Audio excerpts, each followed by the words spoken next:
Well, to the best part of the video episode by Kamen Kabuto. This is important in this episode, at least the end of it is. Again, spoiler for the entire episode in the preview. Preview's gonna stop doing that. They're gonna stop spoiling situations. They're gonna stop spoiling the end of the episode in the preview. That lessens the heartbeat. That lessens the situation that happens. You're not caught off guard because you're expecting it, and that's the problem.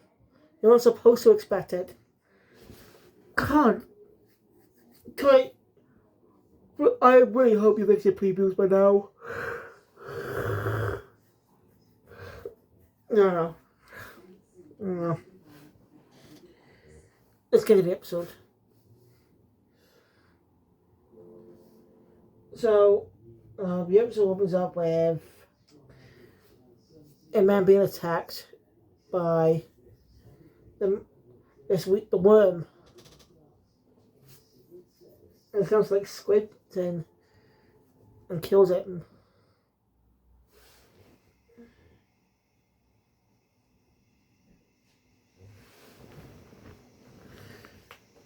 So, meanwhile,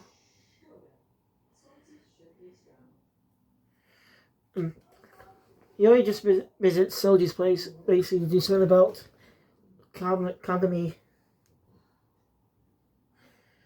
And it's been more down lately. Which, yeah, what happened in the last episode, it makes sense. So his brother was killed. He's dead, never coming back. Of course, he's still not emotionally available right now. So do you agree on one condition?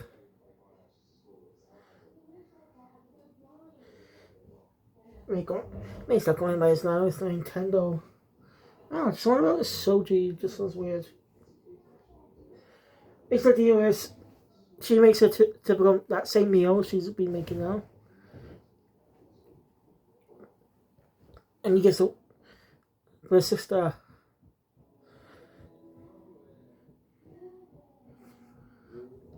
Meanwhile, Misaki, she's basically recruited to work for a different team. And which is part of HQ, sent by HQ. Run by a guy by HQ. And they end up interviewing her because of orders from higher ups.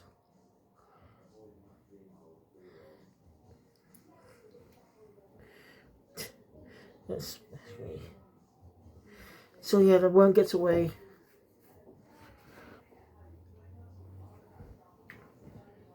And we learn about Hiyori's past.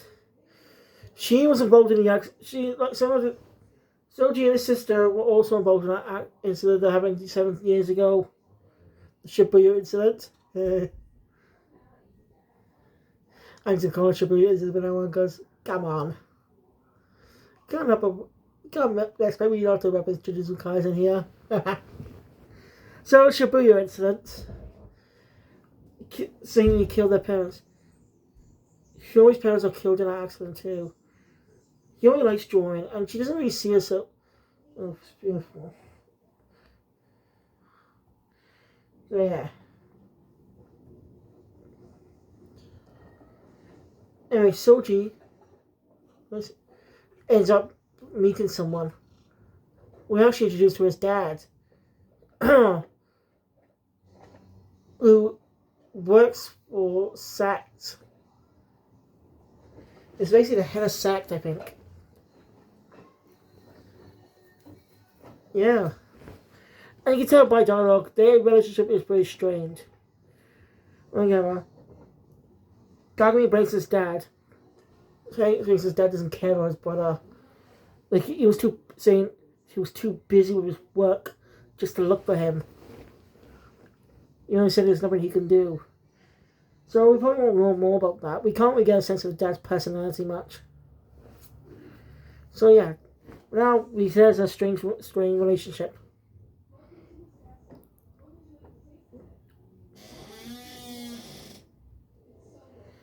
Internet.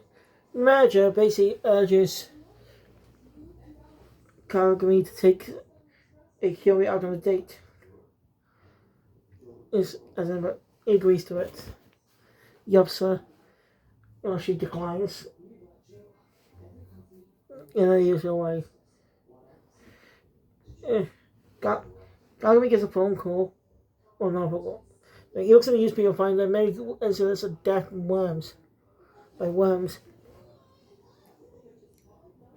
They're allowing people to die just to allow Kabuto. It's deplorable. At least Misaki actually did consider backing off later in the episode. But, higher ups and stuff. Corrupt bastards. They're supposed to be protecting people. You can never trust sect. They're not trustworthy.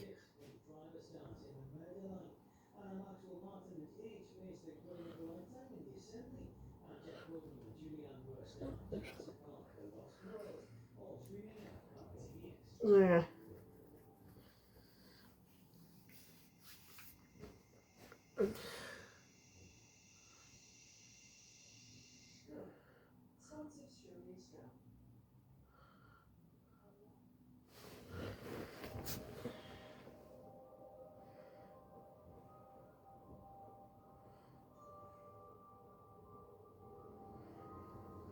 So, he goes up to his superior, but that's where he finds out. Finally ends up finding out about what's going on. He's against this. So he's not going to listen to all this, but it's warned by, he wants to, by tracking down the worm, he's warned by Misaki to go home. They do HQ's all, bosses orders, sort of thing.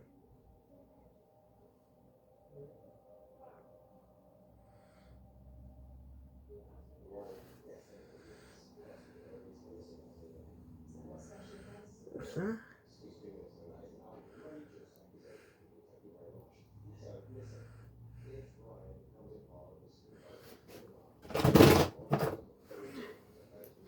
Oh, a sec.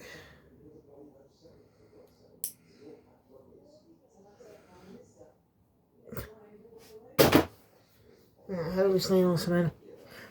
Anyway, so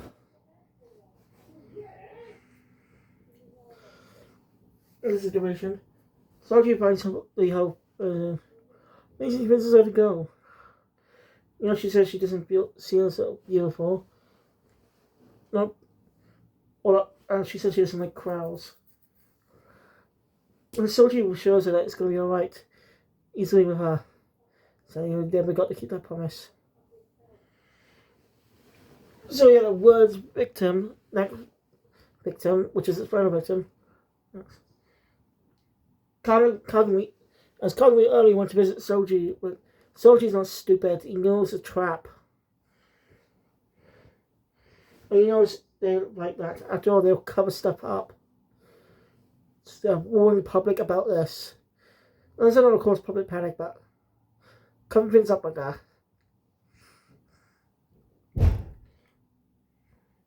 They know they might be able to actually help out a bit. Put things in more.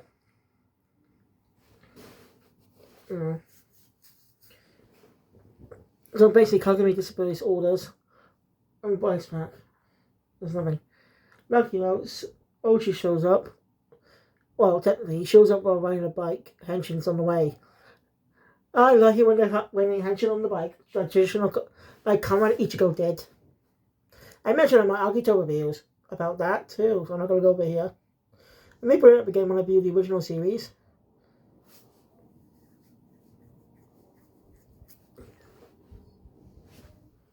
Henshin!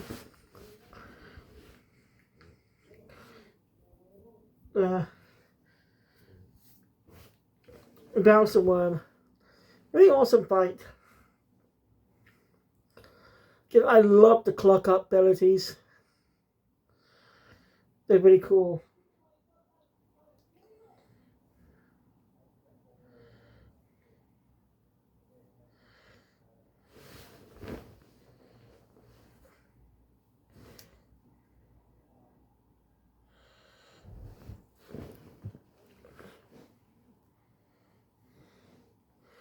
to give the room. Soji's on his way to meet up with Hiyori, but Sex stops him, basically picking out his identity. When did he find out his identity? Exactly, I don't know. And the episode ends on a clip with Hiyori passing out. With Soji not being able to keep his promise because of them. We'll see how this goes in the next episode. So thank you all for watching. If you enjoyed my content, please thumbs up button and see more Scotch on next of the obvious scripture. And I'll see you later, episode 6 and 7. Yeah. Sayonara.